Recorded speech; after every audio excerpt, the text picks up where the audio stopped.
네, 안녕하십니까. 오늘은 4월 5일 금요일 부활 8일 축제 금요일입니다. 오늘 독서는 사도행전 4장 사제들과 성경 경비대장과 사도가이들이 다가와서 사도들을 잡아가뒀죠. 그래서 사도들이 최고의회에서 설교한 그런 내용입니다. 사도행전 4장. 사도행전 중에서 가장 중요한 부분 같아요. 그죠? 마지막 부분.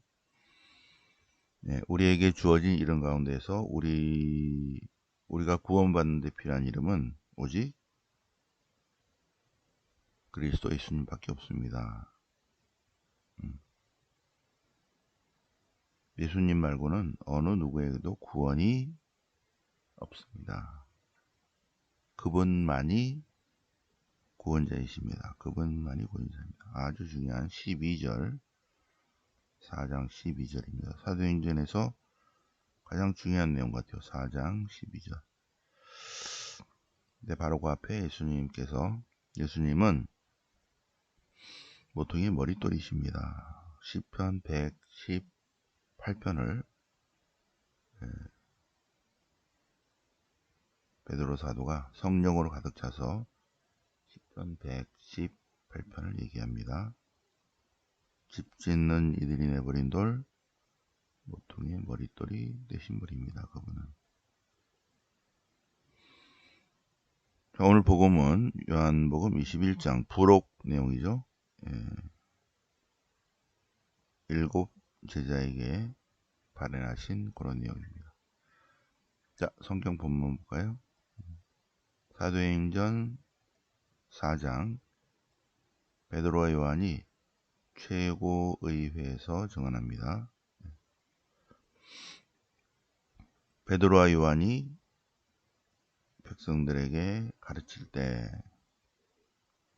사제들과 성전 경비대장과 사도가이들이 나타나서 사도들이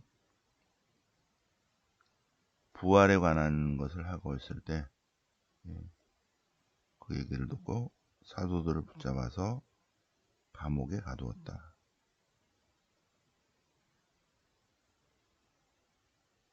그런데 사도들의 말을 듣고 많은 이가 믿게 되었는데 그날도 5,000명가량이나 세례를 받았다. 그 다음날 이제 예루살렘 사도회의가 열립니다. 유다 지도자들과 언론들과 입법학자들 그리고 한나스와 가야파 또 대사제 여러 사람들 사도들을 세워놓고 당신들은 왜 그런 일을 합니까? 무슨 힘으로 누구의 이름으로 그런 일을 합니까? 그러자 베드로가 성령으로 가득 차서 3번 써놨죠. 3번 베드로 사도의 세 번째 설교 내용입니다. 여기서부터 3번 3이라고 써놨죠.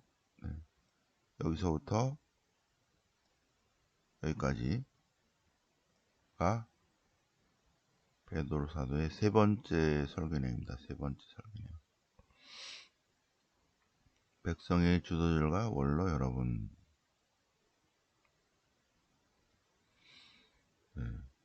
베드로 사도가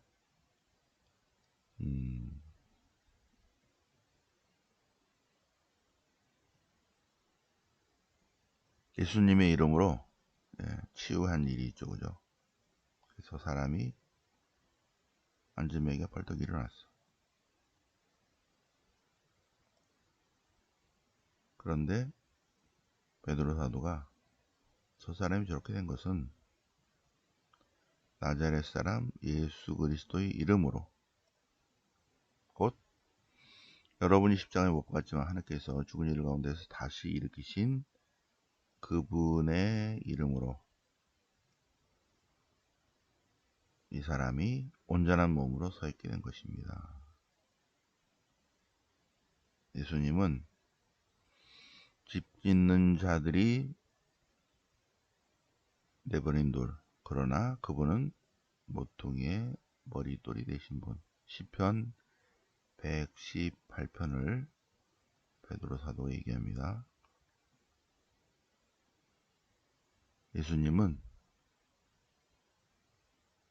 집 짓는 자들이 버린 돌 같지만 사실은 모퉁이의 머릿돌이 되신 분이십니다. 4장 12절 여러 내용들이 있는데 초대교회 공동체 생활 굉장히 중요한 내용들이 많죠, 그죠? 그러나 4장 12절만큼 중요한 구절이 없는 것 같아요. 예수님 말고 다른 어느 누구에게도 구원이 없습니다. 예수님만이 구원자이십니다. 우리가 구원받는 데 필요한 이름은 오직 이 이름, 예수 그리스도밖에 없습니다.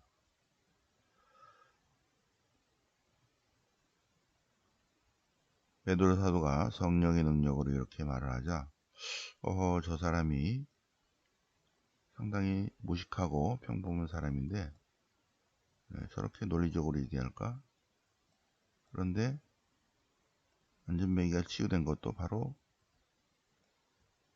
사실이야. 그걸 어떻게? 그러니 그냥 우기자, 협박하자. 아무에게도 예수님의 이름으로 말하지 말라. 그렇게 하고 풀어줬다는 거죠. 그러자 베드로와 요한이 하느님의 말씀을 듣는 것, 이것이 더 중요하죠. 여러분의 말을 듣는 것보다 더 중요합니다. 우리는 체험한 것, 보고 들은 것을 말하지 않을 수가 없습니다.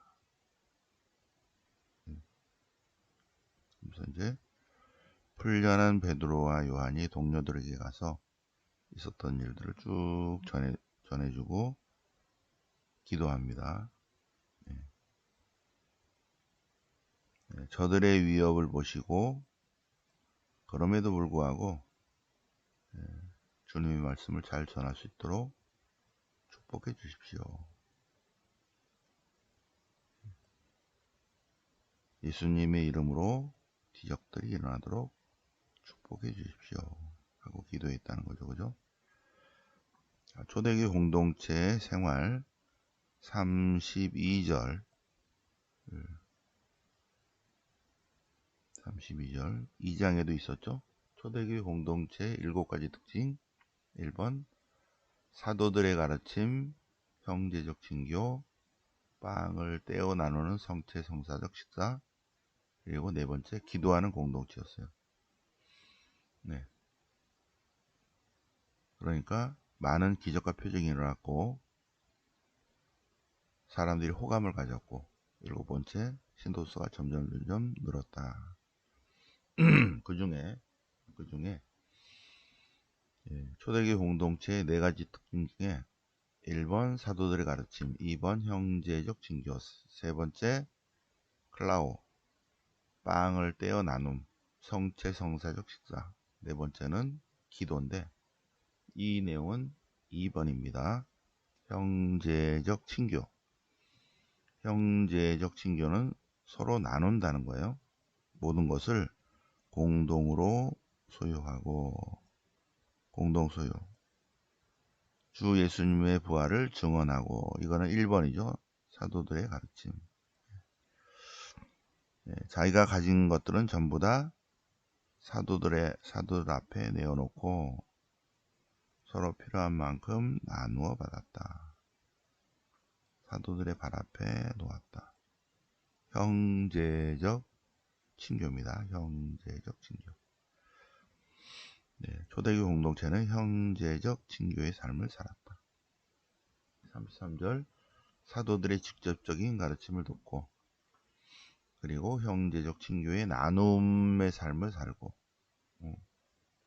세 번째, 성체성사적 식사를 하고, 네 번째, 기도하는 공동체였다. 기도하는 공동체였다. 새벽 일찍 일어나서 기도겠다. 자, 시편은 시편 118편. 주님의 헤세드는 영원하시다.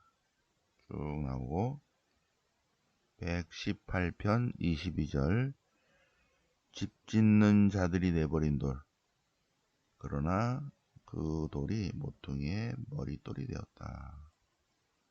이는 주님께서 이루신 일 그래서 우리 눈에는 놀랍기만 하다. 22절 집 짓는 이들이 내버린 돌 그러나 그 돌은 귀한 돌 모퉁이의 머릿돌이시다.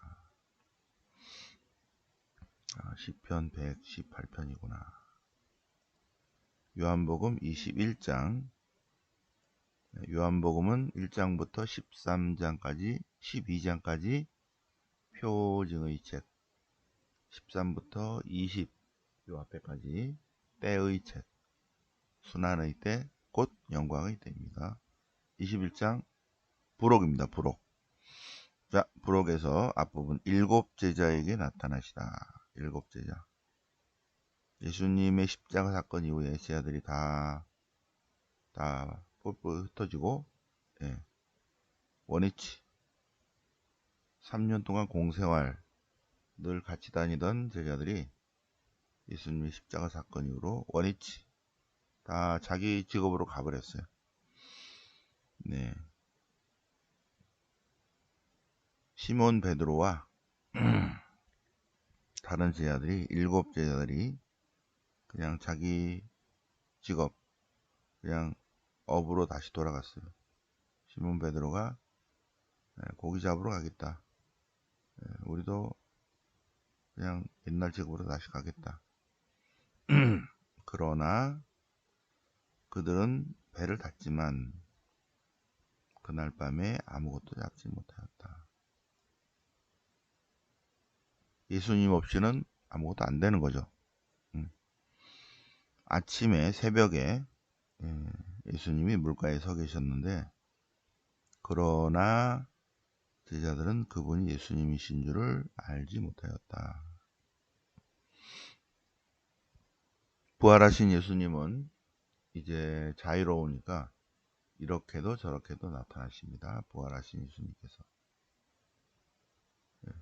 바위 위에 서 있었어요. 예수님께서 뭘 좀 잡았습니까?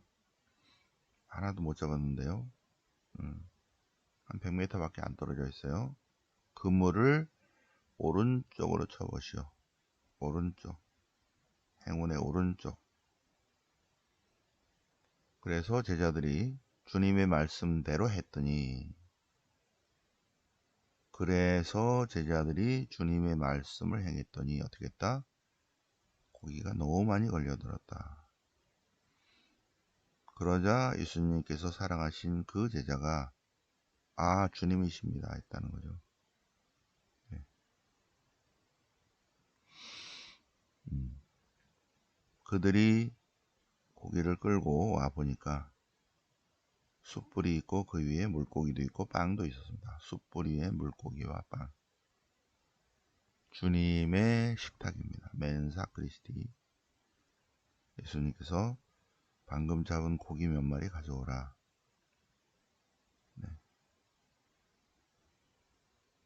153마리나 가득 차 있었다. 예수님께서 와서 식사하라. 식사하라. 멘사 크리스티. 주님의 식탁입니다. 주님의 식탁.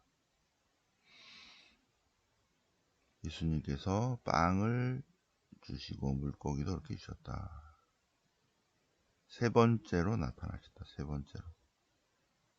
네. 그리고 이제 예수님께서 베드로에게 나를 사랑하느냐? 예, 좋아합니다. 사랑하느냐? 좋아합니다. 요거는 또 계속 이어지는 복음에서 하겠습니다. 오늘 예수님께서 7 제자에게 발현하십니다. 멘사 크리스티. 그러면서 주님의 오른쪽을 말씀하십니다. 오른쪽. 행운의 오른쪽. 제자들은 주님의 말씀을 행해야지 풍요로운 열매를 얻는다. 그렇게 했더니 주님께서 식탁을 차려놓고 와서 아침을 먹어라 하십니다. 멘사 크리스티. 자, 성모님께 대한 참된 신심 제5장 제5장 네, 내일 이제 오시면 제5장 드립니다. 내일 오세요. 네. 아니면 월요일에 오셔서 맨 뒤에 가서 도장 나도 하나 주세요. 이렇게 하세요. 자, 오늘은 166항부터 보겠습니다. 마리아의 종은 길을 잃지 않는다. 참된 성모 신심을 가진 이들은 길을 잃지 않는다. 헤매지 않는다. 마귀가 있는 곳에는 마귀가 없다. 마귀가 없다. 마귀가 물러간다. 도망간다. 어떤 사람이 성령에 의해 인도되고 있는 확실한 표징 중에 하나는 마리아께 대한 신뢰심을 가지고 마리아를 생각하고 항상 마리아에 대해서 자주 이야기하는 사람.